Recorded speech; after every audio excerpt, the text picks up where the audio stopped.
Voyage en Italie du 5 au 13 juin 2017. Après une journée de car et une nuit passée à Savone, direction Verbania. Notre première visite nous conduit à Orta, petit village construit à flanc de montagne. Nous visitons la place qui borde l'embarcadère avec ses commerces.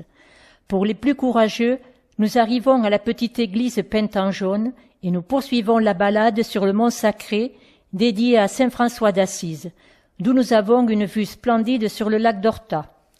Après une nuit de repos, nous partons vers le magnifique lac Majeur.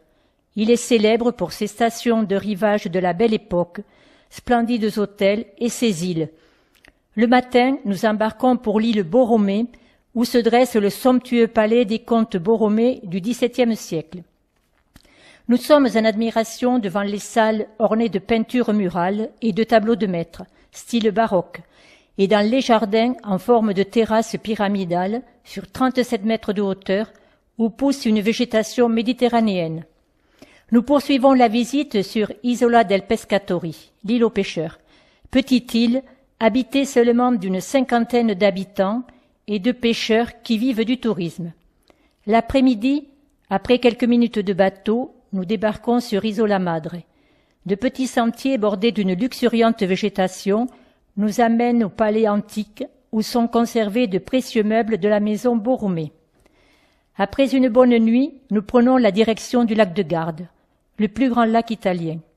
Nous visitons Sirmione, magnifique ville de 7000 habitants, située à la pointe de la presqu'île.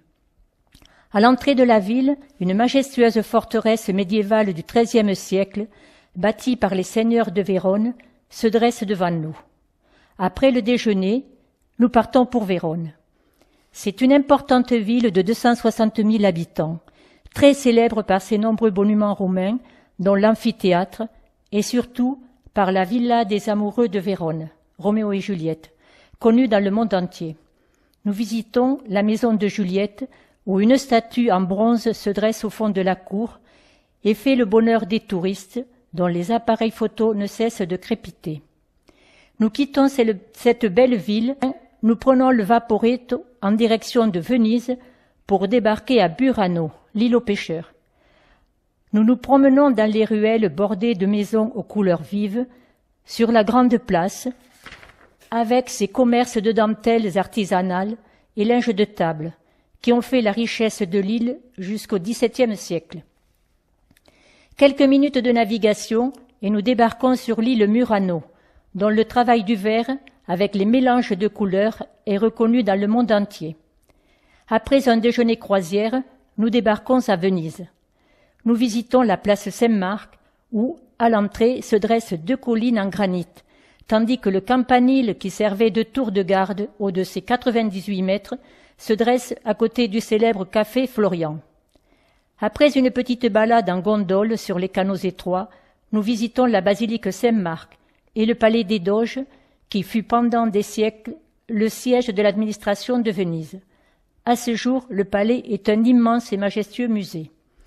Nous nous attardons à immortaliser le célèbre pont des Soupirs, petit pont entièrement fermé qui permettait le passage des prisonniers de leurs cellules vers les salles judiciaires.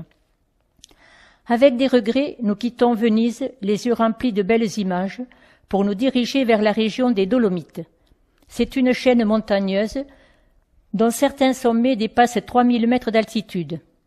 Un magnifique panorama s'offre devant nous, avec des parois rocheuses abruptes, aux couleurs variées, passant du blanc au rose et au rouge intense. Nous rentrons à l'hôtel avec d'excellents souvenirs de cette journée et nous avons le plaisir de la terminer en assistant au récital de chansons, Brassens, Brel, Nogaro, soirée gentiment interprétée par nos 2 troubadours, Jean-Luc et Arnaud notre chauffeur. Instant très apprécié par nos Gersois, autour d'un apéritif local offert par notre fédération. Sur notre retour, nous nous arrêtons à Padoue pour visiter la basilique Saint-Antoine. L'architecture nous enchante par son style hétéroclite. Cette basilique comporte 6 chapelles et cloîtres. Le tombeau de Saint-Antoine repose dans la chapelle de la Vierge Noire. Pour clôturer notre séjour, déjeuner surprise, avec dégustation de 12 spécialités accompagné d'un petit concert du propriétaire du restaurant, et la chanson finale avec Jean-Luc, l'organisateur du voyage. En remerciant Arnaud le chauffeur, Jean-Luc, les accompagnateurs Jean-Jacques, Simone et Michel le photographe, nous nous disons à l'année prochaine vers une autre destination.